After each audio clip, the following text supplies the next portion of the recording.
존경하는 국민 여러분, 제2회 푸른 하늘의 날을 맞아 오랜만에 하늘이 보이는 야외에서 인사드리게 되었습니다. 자유롭게 숨 쉴 수 있는 맑은 공기, 푸른 하늘의 소중함이 크게 느껴집니다. 푸른 하늘을 되찾아야 한다는 인류의 의지가 높아지고 있습니다. 지난해에 이어 오늘 제2회 푸른 하늘의 날 역시 뉴욕, 방콕, 나이로비를 비롯한 세계 각지에서 함께 기념하고 있습니다. 오늘 기념식이 자연과 함께 건강하게 살아가기 위한 지구촌의 협력을 확대하는 계기가 되길 바랍니다. 국민 여러분, 탄소라고 하면 공장이나 자동차 매연이 먼저 떠오르지만 플라스틱처럼 우리가 흔히 사용하는 물건들, 매끼 먹는 식사와 편리한 이동수단, 냉난방을 위한 에너지까지 우리 일상의 상당 부분이 탄소 배출의 원인이라 할 수 있습니다. 푸른 하늘은 생활의 작은 불편함을 즐기고 익숙해진 생활을 하나 둘 바꿔갈 때 누릴 수 있습니다. 지구는 이 순간에도 예상보다 빨리 뜨거워지고 있습니다. 지난 8월 기후변화를 연구하는 세계의 과학자들은 1.5도씨 지구온난화가 기존 전망 시점보다 10년 정도 앞당겨질 것이라고 경고했습니다. 온실가스 배출이 지금 같은 추세로 계속되면 얼마 지나지 않아 우리는 지금 이 순간 행동하지 않은 것을 후회하게 될 것입니다. 탄소 제로를 위한 행동만이 지구온난화를 멈출 수 있습니다. 그동안 국민들께서 해오신 것처럼 저마다 생활 속 작은 실천이 모이면 가능합니다.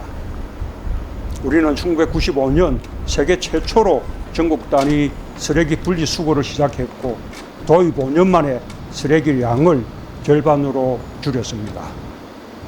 지난 20년간 재활용률은 20%가량 늘렸습니다. 대단한 시민의식이라고 자부할 만합니다. 한국은 국제사회 협력도 선도했습니다. 녹색기후기금과 글로벌 녹색성장기구를 유치했고 자발적인 기후재원 조성과 공유로 이웃 국가들과 함께했습니다. 지난 5월 개최한 P4G 서울정상회의에서는 선진국과 개발도상국들을 함께 포용하는 서울선언문을 이끌어냈습니다.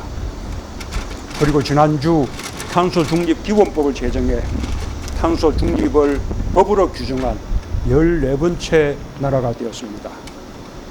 탄소중립기본법에는 2030년까지 탄소 배출을 35% 이상 감축하는 중간 목표가 담겨 있습니다. 온실가스 배출량이 가장 많았던 2018년을 기준으로 삼은 것입니다. 보다 일찍 온실가스 배출 정점을 기록하고 오랫동안 온실가스 배출을 줄여온 나라들에 비하면 훨씬 도전적인 목표입니다. 하지만 우리는 해낼 수 있습니다. 우리는 이미 2019년과 2020년 2년에 걸쳐 2018년 대비 탄소 배출량을 10% 이상 감축한 바 있습니다. 모두 함께 힘을 모은다면 새로 마련하는 목표도 충분히 달성할 수 있을 것입니다. 국민 여러분, 정부는 자신감을 갖고 2050 탄소 중립 시나리오와 2030 국가 온실가스 감축 상향 목표를 올해 안으로 확정해 발표할 계획입니다. 푸른 하늘을 향해 우리 사회와 경제 구조를 대전환해야 합니다. 한국판 뉴딜 2.0에서 그린 뉴딜은 2050 탄소 중립을 목표로 하는 것입니다. 저탄소 경제 전환을 위해 정부가 앞장서고 국민들과 기업의 노력을 적극 뒷받침하겠습니다. 2025년까지 태양광과 풍력 설비를 지금보다 2배 이상 확대할 것입니다. 또한 기술 혁신과 대형화, 주민 참여 등을 통해 신재생 에너지의 잠재력을 더욱 끌어올리겠습니다. 기업들도 저탄소 산업과 제품에 대한 개발과 투자를 확대하고 있습니다. 탄소 중립 목표는 배터리와 수소 경제 분야 등에서 세계적인 경쟁력을 가진 우리 기업들이 도약하고 새로운 일자리를 많이 만들 수 있는 기회이기도 합니다.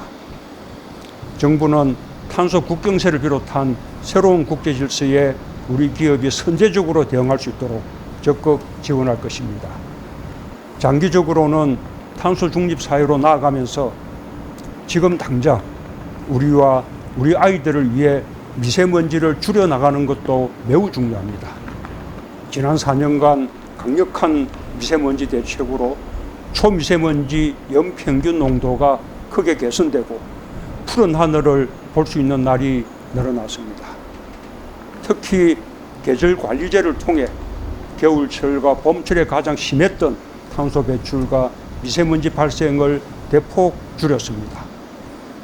올해 세 번째 계절관리제를 통해서는 지역별 특성까지 고려해 오염물질 배출을 최대한 줄이고 우리 아이들의 건강을 더욱 꼼꼼히 지킬 것입니다. 존경하는 국민 여러분, 오늘은 본격적인 가을을 알리는 절기 백로입니다. 농부들은 예로부터 백로의 벼이삭을 유심히 살펴 그해 농사의 풍흉을 가늠했습니다. 백로 전에 벼가 펴야 벼가 잘 익고 풍년이 든다고 합니다. 우리는 밥을 먹고 밥심으로 하루를 살아가는 한국인입니다. 푸른 하늘이 오늘처럼 곡식과 열매를 키우고 다음 세대에도 전해지길 기원합니다. 건강한 지구, 풍요로운 내일은 행동과 실천으로만 지켜낼 수 있습니다. 지구를 지켜낸 이야기를 대한민국 곳곳 가정과 마을, 공장에서 함께 만들어냅시다. 감사합니다.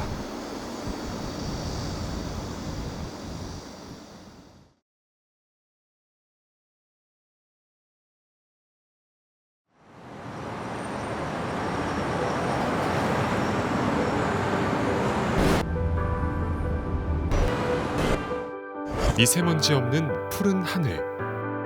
우리의 맑고 푸른 하늘은 다시 돌아올까요? 그래서 우리는 시작했습니다. 2018년 미세먼지 저감 및 관리에 관한 특별법 제정을 시작으로 푸른 하늘을 위한 5년간의 미세먼지 관리 종합 계획을 수립하고 발전시켰으며 미세먼지를 사회재난으로 포함하는 한편 이에 대한 대응을 강화하기 위한 8개의 법을 제정 및 개정하였습니다. 고농도 시기, 미세먼지 저감 및 관리를 위한 계절관리제를 시행하고 석탄화력 발전소 가동을 줄임과 동시에 미세먼지 배출량이 적은 친환경 에너지로의 전환을 서두르는 정책 또한 진행 중입니다.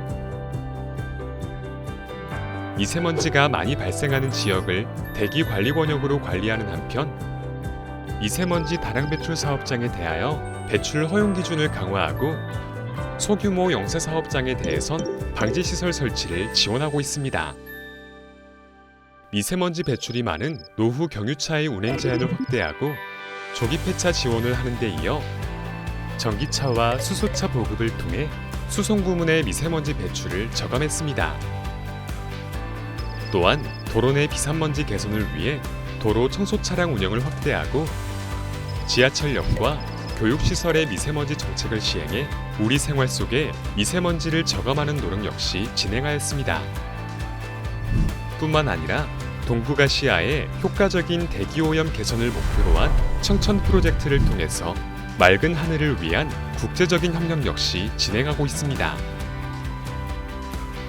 더불어 지난 2020년 세계 최초의 정지궤도 환경위성 발사에 성공하여 미세먼지 측정의 과학적 접근과 더욱 신뢰도 높은 한국형 관측 모델을 구축하였습니다.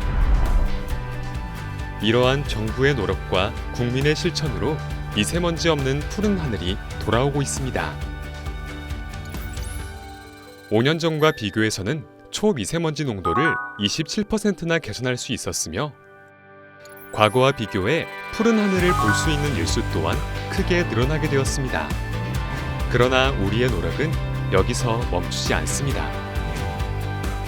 미래 세대와 함께 공유할 수 있는 푸른 하늘을 위한 우리의 발걸음은 지금도 계속되고 있습니다. 건강한 공기, 건강한 지구. 제2회 푸른 하늘의 날.